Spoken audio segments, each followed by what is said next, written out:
Air TV के नए video में आपका एक बार फिर से स्वागत है। आज हम बात करेंगे कि डायनासोर्स के अंत के बाद कैसे इंसानों की उत्पत्ति हुई और 10% बच गए डायनासोर्स कहाँ गए।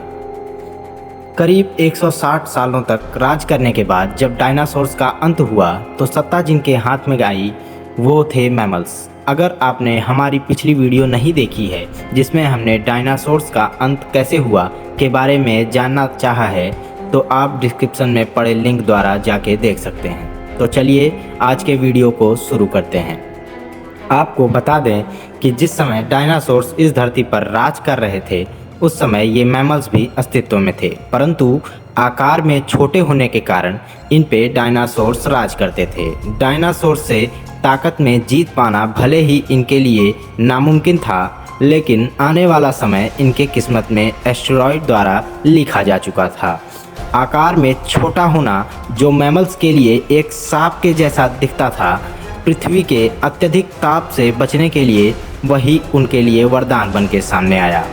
वहीं दूसरी तरफ डायनासोर्स के लिए उनका आकार में बड़ा होना जो अब तक एक वरदान लगता था वो एक सांप में परिवर्तित हो गया।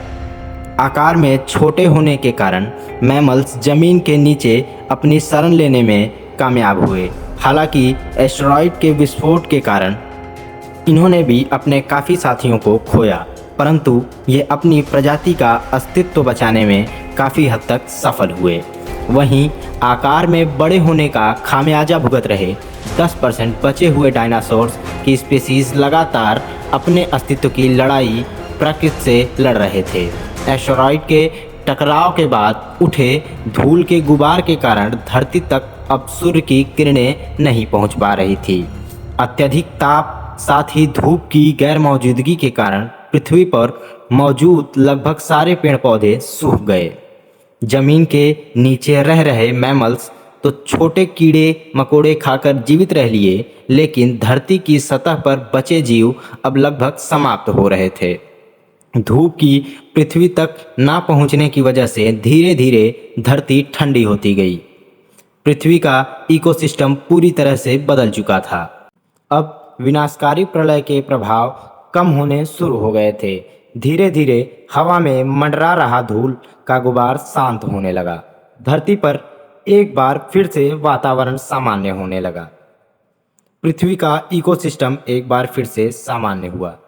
अब बचे हुए 5% जीव, जिनमें लगभग ज़्यादातर मैमल्स थे, धीरे धीरे समय के साथ विकसित होना शुरू हो गए। इनमें से कई नई प्रजातियों का जन्म हुआ। लगभग 5.5 करोड़ साल पहले बंदरों ने जन्म लिया। शुरुआती बंदरों की शारीरिक बनावट आज से काफ़ी अलग थी। इनके मुख पर आंखें आगे की ओर थी तथा शरीर छोटा था।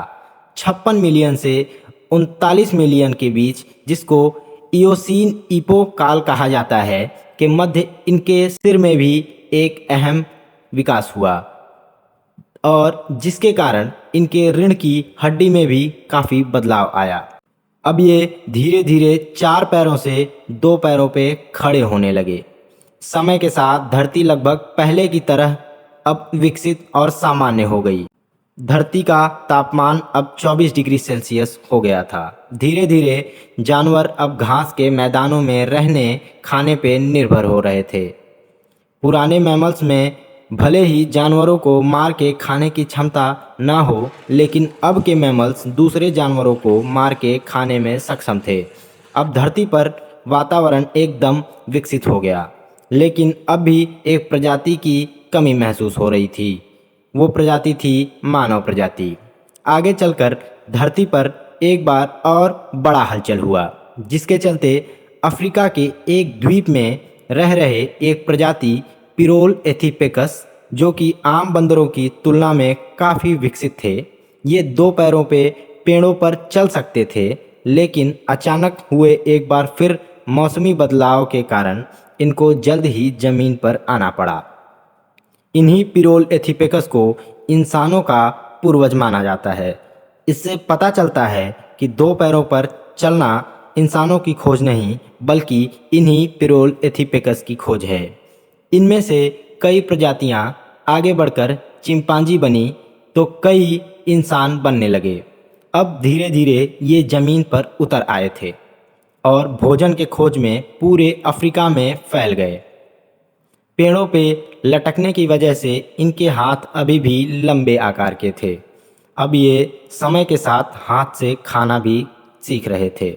23 लाख साल पहले होमो हैबिलिस वो पूर्वज थे जिनके सिर का आकार बढ़ गया और अब ये दिमाग का उपयोग करना सीख गए थे, जिसके फलस्वरूप अब ये पत्थरों को हथियारों के रूप में प्रयोग करने लगे और कम मेहनत में भोजन प्राप्त करने लगे। आपको बता दें कि होमो एथिकस ही पहले पूर्वज थे जिन्होंने समूह में शिकार करना शुरू किया और इन्होंने ही आग का भी आविष्कार किया, जो एक बड़ा आविष्कार माना जाता है। अब ये आग की मदद से मांस को जल्दी पका के खाना सीख गए थे। अब मांस चबा के खाने वाली मेहनत कम हो गई, जिसका सीधा प्रभाव हमारे इन पूर्वज के दिमाग पर पड़ा। अब ये दिमाग का ज़्यादा इस्तेमाल करने लगे। लगभग 2 लाख साल पहले आने वाली पीढ़ियाँ एक बड़े दिमाग के साथ आज के इंसानों जैसी विकसित हो गई। अब वो धीरे धीरे बोलना भी सीख रहे थे। समय के साथ इंसान समाज का निर्माण भी सीख गया। हालांकि आज भी मानव का विकास जारी है। तो कैसी लगी आपको अवेयर टीवी की ये वीडियो? कमेंट में ज़रूर बताएं। आगे भी हम वीडियो लाते रहेंगे।